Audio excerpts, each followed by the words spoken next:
من یتق اللہ یجعل لہ مخرجا، جو شخص اللہ کا تقوی اختیار کرے گا اللہ اس کے لیے راستہ پیدا کر دے گا، جہاں بالکل نظر نہیں آئے گا کہ کوئی راستہ، اللہ راستہ پیدا کر دے.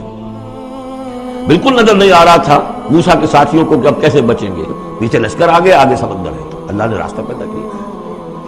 خود حضرت ابو بکر کا جو حال ہو گیا تھا کہ حضور اگر انہوں نے ذرا بھی دیکھ لیا، نیچے اپنے قدموں کی طرف بھی نگاہ ڈالی تو ہم نظر آ جائیں گے، آپ نے فرمایا لا تحزن ان اللہ معنا، راستہ نکالتا اللہ. پھر حضور گئے طائف، لیکن وہاں سے خالی ہاتھ آئے. مدینے میں اللہ نے خود ہی کھڑکی کھول دی، 6 آدمی ایمان لے آئے، آپ گئے ہی نہیں اور وہاں انقلاب بھی آ گیا. عظیم. اس اعتبار سے اللہ مخرج پیدا کرتا ہے. تم صحیح طریقے پر چلتے رہو، تقوی اختیار کرو، صحیح راستے پر جد و جہد کرو، یہ کام اللہ پر چھوڑو. کب اسے منظور ہے اس کا کامیاب ہونا؟ جب ہوگا وہ راستہ ایسا کھولنے کا کہ تمہیں گمان بھی نہیں ہوگا. وَيَرْزُقْهُ مِنْ حَيْثُ لَا يَحْتَسِبُ، اور اسے رزق دے گا وہاں سے جہاں سے اسے گمان بھی نہیں ہوگا. اقامت دین کی جد و جہد ہو، غلبہ دین کی جد و جہد ہو، اپنے آپ کو ان صلاتی و نسکی و محیایا و مماتی اس کا فیصلہ کرنا ہو تو سب سے بڑی رکاوٹ آتی کھائیں گے کیا؟ تو اللہ تو کہتا ہے راضی میں ہوں. ہے ایمان اور یقین اس پر؟ کر کے دیکھو تو صحیح، اس پر اعتماد تو کرو. لیکن یہ کہ اس پر اعتماد کرنا، توکل، بڑی مشکل ہے. وہ تو جتنا ایمان ہوگا اتنا اعتماد ہوگا، اور گہرا ایمان ہوگا گہرا اعتماد ہوگا.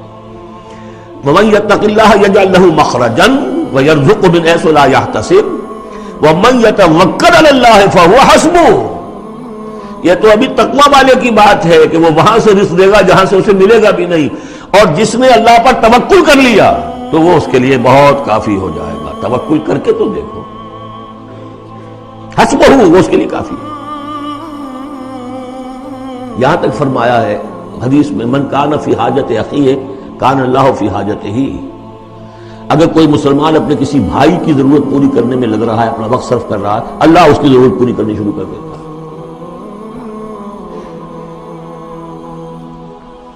فکر ماں در کار ماں آزار ماں، کار ساز ماں بے فکر کار ماں.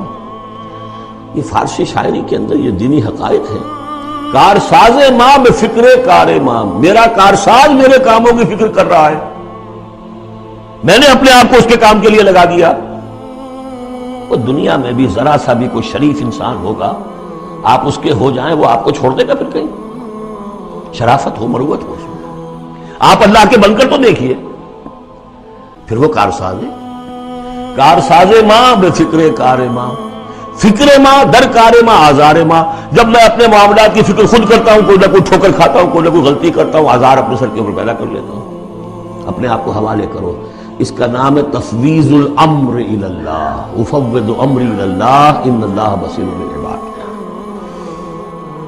ان اللہ بالغ امرہ، اللہ تعالیٰ تو اپنا معاملہ تو پورا کر کے ہی رہتا ہے. وہ تو دین کو غالب کرنا ہے، کرنا ہی ہے. کون اس کے اندر نفع کما گیا، کون محروم رہ گیا، یہ ان کی قسمت ہے. ابو بکر اور عمر اور عثمان اور علی اور عبد الرحمن ابن عوف یہ اپنی بازی جیت گئے. ابو جہل، ابو لہب محروم رہ گئے. یہ تو اب ان کا معاملہ ہے. اللہ تو اپنی بات پوری کرا دے گا، اور اس دنیا کے ختم ہونے سے پہلے پہلے پورے کل ارضی پر اللہ کا دین غالب ہوگا. یہ ہونا ہے. دیکھنا یہ ہے کہ تم اس بہتی گنگا میں کو ہاتھ دھونے کو تیار ہو یا نہیں، یا تم محرومین کی فہرست میں اپنے آپ کو لانا چاہتے. بس اپنا تن من دھن لگا دو اس کے اندر. تمہاری ہڈیوں کا چورا ہو کر بھی اس نئی تعمیر کی بنیادوں میں اگر لگ جائے تو بہت بڑی کامیابی ہے. قد جعل اللہ لکل شیء قدرا، بہت عمدہ مقام ہے. اللہ نے ہر چیز کے لیے ایک اندازہ مقرر کیا ہوا ہے. کب اللہ کی مدد آئے گی یہ بھی اس نے طے کیا ہوتا ہے. You have to qualify. Pre qualification conditions تب مدد آئے گی. یوں نہیں آتی مدد. اپنا سب کچھ لگا دو پھر کہو کہ اللہ میری 15 برس کی کمائی کل میدان میں میں نے ڈالی ہوئی. 15 برس کی کمائی، دن کی اور رات کی کوششیں ہیں میری، صبح اور شام کی کوششیں ہیں میری. 15 برس وہ میدان میں نے لا کے ڈالی. تب پکارو اللہ کو. اپنا مال بچا کے رکھنا ہے، اپنی مستقبل کو بھی بچانا ہے، اپنی اولاد کو بھی بچانا ہے، اور اللہ کا دین غالب ہو جائے، کہیں نام لکھا کے کسی جماعت میں شامل ہو کر بڑا تیر مار دیا، گویا کہ اللہ تعالیٰ تو جانتا ہی نہیں۔ کتنی کنٹریبیوشن ہے، کتنا ایثار ہے، کتنی قربانی ہے، کتنا وقت ہے، کتنی محنت ہے، اللہ جانتا ہے۔ باقی اس نے ہر چیز کا ایک اندازہ مقرر کیا ہوا ہے۔